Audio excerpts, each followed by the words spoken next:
All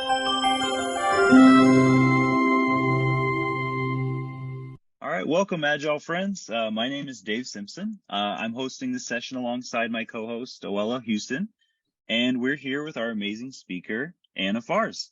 In this Hello. session, hi, Anna. In this session, we're going to learn a little bit about the impossible but necessary product owner role. So welcome, Anna.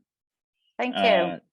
Yes, there are some other sessions in the Product Owner Summit 2023 that touch on this topic, so don't miss those. For example, Adam Thomas will have a session on strategic custody.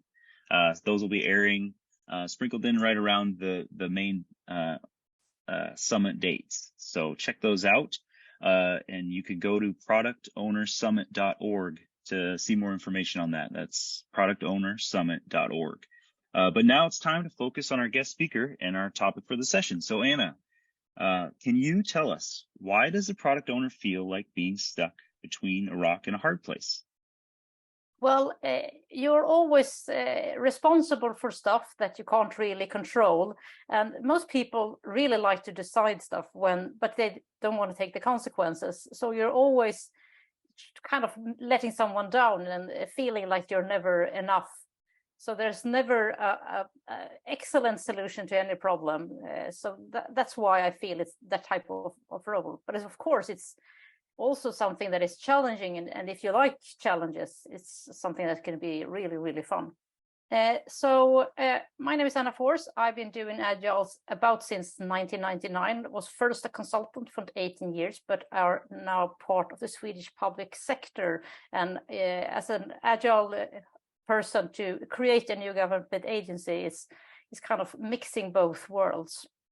So when I say between a hard rock and a hard and a rock place, this is me on the right side, and this is in Swedish, but it says that I'm a skeptic.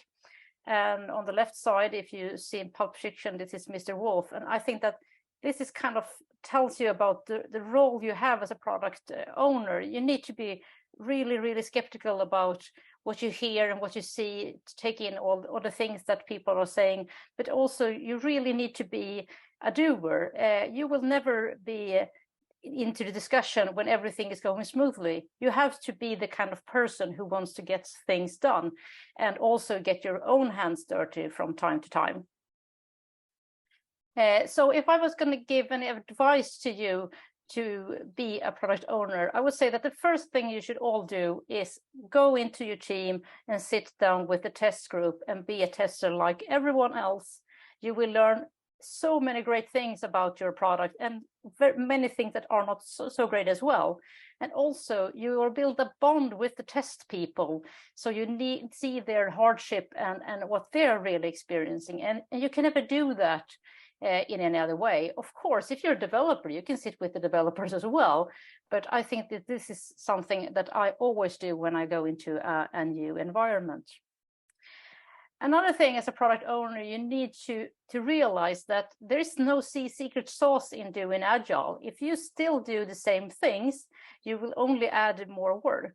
What you need to realize that if you do not remove stuff from your wish list, you will never get any more progress. You won't get more things done. There's nothing magic about that. I would say that the rule is 60% of the product backlog. Remove 40% and just focus on the top 60%, because things will change and you can't be able to change if you don't have any room to do that change. One problem we had during the pandemic is the loss of the coffee machine.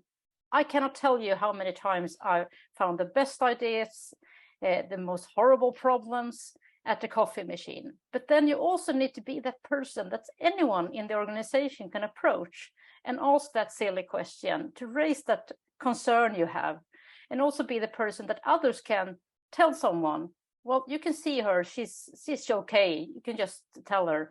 And you can't really be that person that tells your manager that who said what in that circumstance, but you need, when it's all a success, also be the person who can tell everyone who gave you that tip.